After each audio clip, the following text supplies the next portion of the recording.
కొడంగల్లో శంకుస్థాపన చేసి బహిరంగ సభలో పాల్గొన్న సీఎం రేవంత్ రెడ్డి. కొడంగల్ శాసనసభ నియోజకవర్గ అభివృద్ధి కార్యక్రమాల ప్రారంభోత్సవాన్ని ఏర్పాటు చేసి ఈ కార్యక్రమంలో మీ వాడు మీ కుటుంబ సభ్యుడు మీరు అండగా నిలబడి ఆశీర్వదించి కొడంగల్ శాసనసభ్యుడినే కాదు తెలంగాణ రాష్ట్రానికి ముఖ్యమంత్రిని చేసి ఈనాడు ప్రజాపాలనను అందించడానికి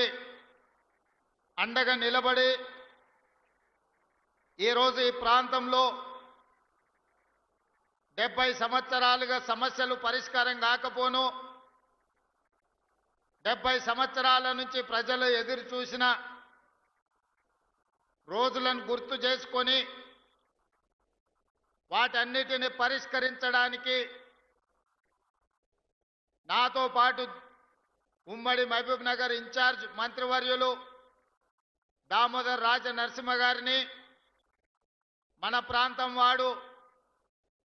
ఎన్నో సంవత్సరాలు ఎమ్మెల్యే కావాలని 3 దశాబ్దాలు ప్రజా జీవితంలో పదవి వచ్చినా రాకపోయినా ప్రజలకు అందుబాటులో ఉండి ఈనాడు మొదటిసారి శాసనసభ్యుడై రాష్ట్ర మంత్రిగా కొడంగల్ నియోజకవర్గానికి విచ్చేసిన వాకిటి శ్రీహరి గారు, అదేవిధంగా మిత్రులు మన పక్కనుండే శాసనసభ పరిగికి ప్రాతినిధ్యం వహిస్తున్న మిత్రులు రామ్మోహన్ రెడ్డి గారు, తాండూరు శాసనసభ్యులు మనోహర్ రెడ్డి గారు, అదేవిధంగా హరే రామ హరే కృష్ణ సంస్థకు సంబంధించిన అక్షయ పాత్ర ఈనాటి మధ్యాహ్న భోజన పథక ప్రారంభోత్సవానికి విచ్చేసిన స్వామీజీలు, వేదిక మీద ఉన్న పరిగి తాండూరు కొడంగల్ శాసనసభ నియోజకవర్గానికి సంబంధించిన వివిధ ప్రజాప్రతినిధులు, పెద్దలు గురునాథ్ రెడ్డి గారు, ప్రాణ సమానులైన వేలాది మంది ఆడబిడ్డలు ఇక్కడికి వచ్చి అండగా నిలబడి ఆశీర్వదించడానికి వచ్చినందుకు మీకు అందరికీ మనస్ఫూర్తిగా ధన్యవాదాలు, కృతజ్ఞతలు తెలియజేస్తున్నా.